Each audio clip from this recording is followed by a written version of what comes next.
Vous avez déjà trouvé un clou rouillé dans un jardin ? La corrosion est un fléau dont l'impact économique est loin d'être négligeable. Par seconde, dans le monde, il y a 5 tonnes d'acier qui se retrouvent recouvertes de cet oxyde de fer, la rouille.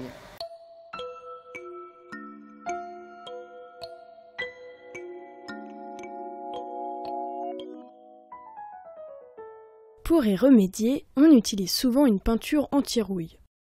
Mais nous allons vous parler d'une méthode plus originale et, disons-le, révolutionnaire. Modifier la réactivité chimique de la surface du métal. Un laboratoire du CEA utilise pour cela le laser.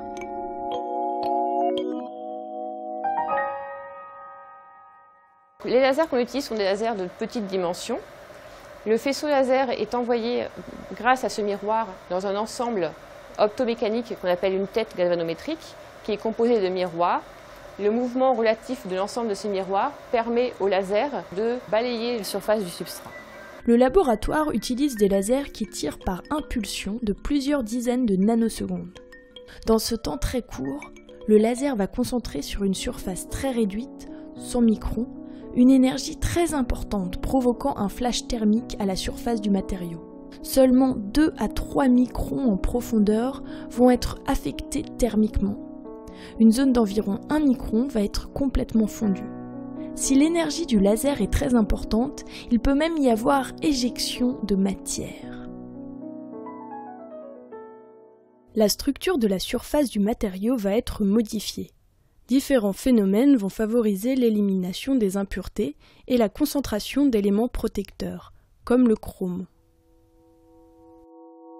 En faisant varier la puissance du laser, la taille du faisceau ou le recouvrement entre 2 impacts successifs, il sera possible de créer des couches d'oxyde très différentes les unes des autres. L'énergie du laser est envoyée pendant 140 nanosecondes, puis le laser s'éteint. Ce qui implique que les phénomènes sont vraiment des phénomènes de surface sur les 100 premiers nanomètres, en sachant qu'un cheveu a une dimension de 100 microns, donc 100 nanomètres, c'est 1000 fois plus petit que la taille d'un cheveu. L'intérêt de ces traitements, c'est de pouvoir conserver les propriétés volumiques d'un matériau et juste modifier sa résistance à la corrosion, donc d'apporter une propriété complémentaire, supplémentaire au matériau de base.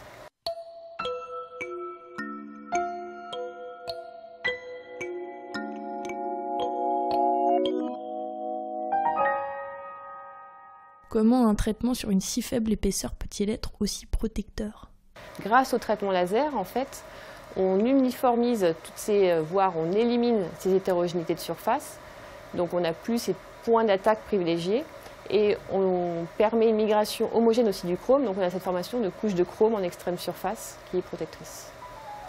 Ça permet ainsi, par exemple, d'aller traiter des matériaux bas de gamme et ainsi d'en faire des matériaux avec des meilleures résistances à la corrosion, tout en ayant des prix de base assez réduits.